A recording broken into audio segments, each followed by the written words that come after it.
All right, folks, let the inflows start pouring in. We got multiple XRP ETFs going live in the next 24 hours, an update on the SEC versus Ripple case, markets coming down right now as I record this update, and we're going to explain what's happening. And yes, we positioned ourselves for this pullback. I just entered a fresh Bitcoin short yesterday. That's right, folks. Let's get right on into it. Everything is available at zachrector.com. Quick reminder, we go live every Tuesday, Thursday at 10 p.m. Eastern. So come on back here tonight. Make sure you subscribe, hit that notification bell so you don't miss any of our updates. But a party is going to be taking place tonight. See you there.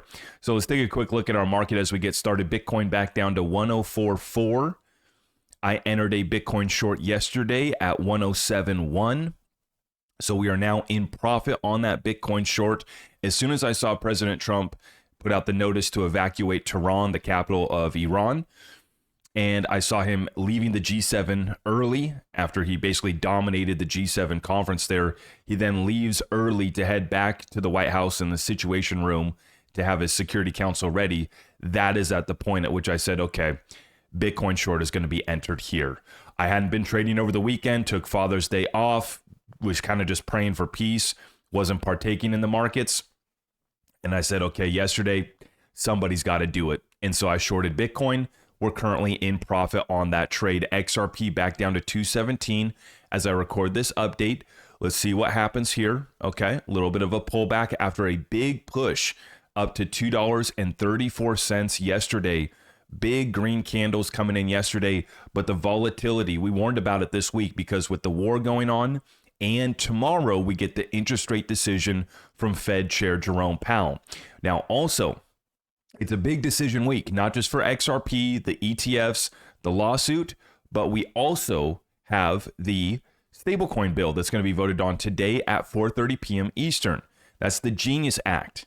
So we'll be watching that, and then I'll be coming back live tonight for full coverage, and we'll see if the stablecoin bill got passed. Maybe Elizabeth Warren got her way and was able to shut it down, but it's very likely that this is going to pass. And as Eleanor Terra says right here, yes, this is the last vote the bill will see in the Senate before moving on to the House. Here we go. Now, yesterday, we were due for a response from the SEC. Basically, an update on the appeal was due in the appeals court for the SEC. We got it. Right here. In light of the pending motion for an indicative ruling, the parties have requested that the Second Circuit continue to hold the appeals in abeyance with the SEC to file a status report by August 15, 2025. Now, a lot of people freaking out, the crybaby showing back up again. Oh my goodness, the case that's never going to end. I saw some people, it's going on forever. No, it's not. And this is just a placeholder date that they've put out, August 15th. What we're watching now, all eyes now are on Judge Torres. This was to be expected, as Bill Morgan said right here. This is no surprise at all for those who have been following the case. The SEC was required to report to the Second Circuit Court by June 16th, and it did. The SEC asked for another 60 days for the appeal to remain in abeyance, as the joint motion for an indicative ruling from Judge Torres hasn't been decided. So no, I mean, it could, officially crossing all the T's, dotting all the I's, even if we do get the ruling from Judge Torres that she accepts the settlement, it might still take a month or so for this to drag out. But that's why they put that placeholder date back in August, is because now it's on Judge Torres' desk. And we get a decision from her this week or next week, most likely this week. And that's what we need to be watching for. The delay that we got yesterday, disregard it. Really is not that important. The most important thing to be watching right now is, will Judge Torres accept the settlement, reduce the fine, and lift the injunction? Then it's game on. Now, tomorrow at 2:30 p.m. Eastern, Chair Powell will host a live FOMC press conference after the interest rate decision, so stay tuned for that one. Now, we're watching here more and more countries moving to adopt crypto legislation and also become tax havens when it comes to crypto. Thailand, the most recent country, exempts crypto capital gains tax for 5 years. So I don't know who's been, I think that we do actually have a few community members in Thailand. I know Dennis, he's always given us super chats. Sometimes he super chats in US dollars. Sometimes he gives us super chats in Thai baht. So I know that we got a couple community members in Thailand, but they're going to say no crypto capital gains tax for the next 5 years. You think that America is going to allow these other countries to be the only ones that set up investment tax havens, environments for entrepreneurs and capitalists to thrive? I don't believe so. Not if we get our way. Now, the DTCC continues to accelerate their work in moving towards digital distributed ledger technology. They say that through their recent collateral use case, we were able to successfully demonstrate the power and potential of, get this guys, open interoperable platforms to enhance collateral mobility. Not private networks, not private ledgers, open interoperable platforms to enhance collateral mobility, drive operational efficiency, and lay the foundation for a truly digital-first financial ecosystem. We were pleased to collaborate with Finality, Adhara, and Onera on this initiative. Now, at the same time, we have Marcus Infanger, who just put in a piece to the American Banker Association, talking about how he believes tokenization can be a turning point for financial institutions. Real assets like bonds and private credit are moving on-chain. This isn't about speculation. It's about leveraging public blockchain technology to enable faster settlement and broader market access. The shift is already underway. Here's my latest byline with the American Banker Association on what U.S. institutions need to know. So we have the DTCC saying that it's going to be open, interoperable platforms.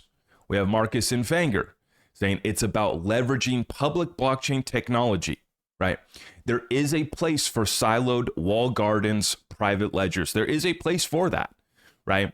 And this is what gets interesting about the amendments that are being passed on the XRP ledger right now for credentials and DID, decentralized identity, along with credentials, is it allows you to share the information that is necessary to be shared, while you have the ability to hold back that data and information that maybe you don't necessarily need to share with that counterparty or whoever you're working with, but you have the ability to share the information that is needed, right?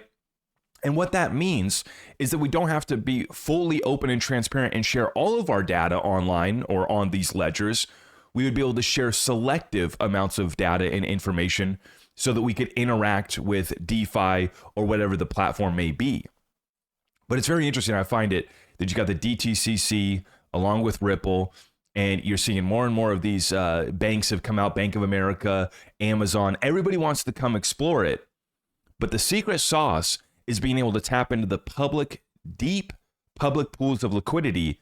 Where's that being built out? The XRP ledger.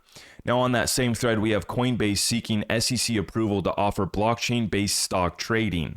If granted, it would allow Coinbase to offer tokenized stocks, putting it in direct competition with retail brokerages Robinhood and Charles Schwab. Now, I just want to pause here for a second. Between the stablecoin legislation that gets passed today, between the DTCC, along with all of these other major entities and institutions now coming forward and saying, yes, we've done the public tests, we're ready basically to start going live with this, to Coinbase now trying to get approval to offer blockchain-based stock trading, to BlackRock trying to set up a tokenized stock platform to compete with the NASDAQ, right? It is happening now. The fundamentals have never been better for our digital asset space. What's the final shakeout? What's the final distraction? What's the final step to get you out of your digital assets, in particular the assets that are building out that interoperability and those public pools of liquidity like XRP? These current events, global conflicts, along with this situation deteriorating in most Western nations as far as your economy. All by design. While all these suits are getting their ducks in a row and they're getting ready to sell it, the whole title of this video here today, XRP ETFs going live, now that the suits are ready to sell it with the slideshow presentation and they're suing the SEC for the ability to sell you these products, like I've been talking about, we're here now. We're here now. This is no longer proof of concept. This is no longer testing. This is now, hey, SEC, can you rubber stamp this so we can go live? Whether it be the ETFs, whether it be stock trading on blockchain-based platforms, whether it be the DTCC, it's let's go live now. Here we are. The fundamentals couldn't be better for the digital asset space. Do not let today's current events, global conflicts, the situation back home, the know this protest, the know that protest, whatever the flavor of the day is.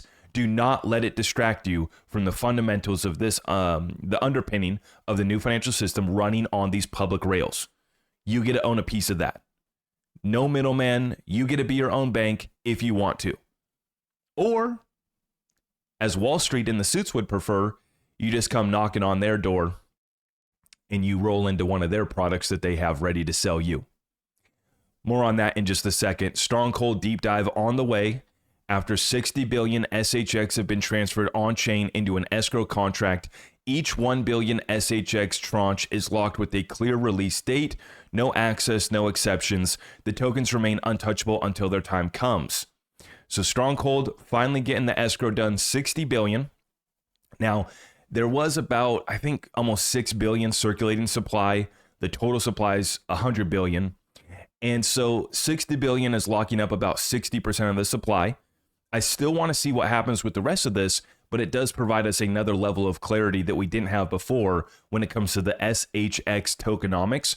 So I will be combining this new update on the tokenomics and escrow, combined with the fundamentals and what they have cooking as a business, to provide a full deep dive on this project for you guys. That will be delivered this week. So make sure you guys subscribe, hit that notification bell so you don't miss that one. As I titled this episode, though, we have XRP ETFs going live. Don't be fooled. If the Franklin Templeton and 21 shares get delayed this week or today by our SEC, it does not negate the fact that we already have XRP spot ETFs live in Europe. One just went live in Brazil last month. And now we will have 2 XRP spot ETFs going live in Canada tomorrow. So we're looking at, this is the most recent one, Evolve XRP ETF, expected to begin trading on June 18, 2025. They are joining Prosper, or what was it? Prosper Investments. I forget what the one, yesterday we covered it. I should have had it lined up and ready to go. Now I'm blanking on the name. But it was Evolve, and then one other spot ETF as well will be going live in Canada on the Toronto Stock Exchange tomorrow. Okay? So we have 2 spot XRP ETFs going live tomorrow. Why is this so important? Because this is where the inflows come. This is how we get to double-digit prices and beyond for XRP. There's only so much money that retail is going to pour into XRP, and we're only going to be able to move it so far. So for folks that have been waiting around, we've been waiting for all of these things to fall into place, whether it be the SEC versus Ripple lawsuit, whether it be regulations. And there's even some folks that think that we're still not going to get movement on price until regulations are intact.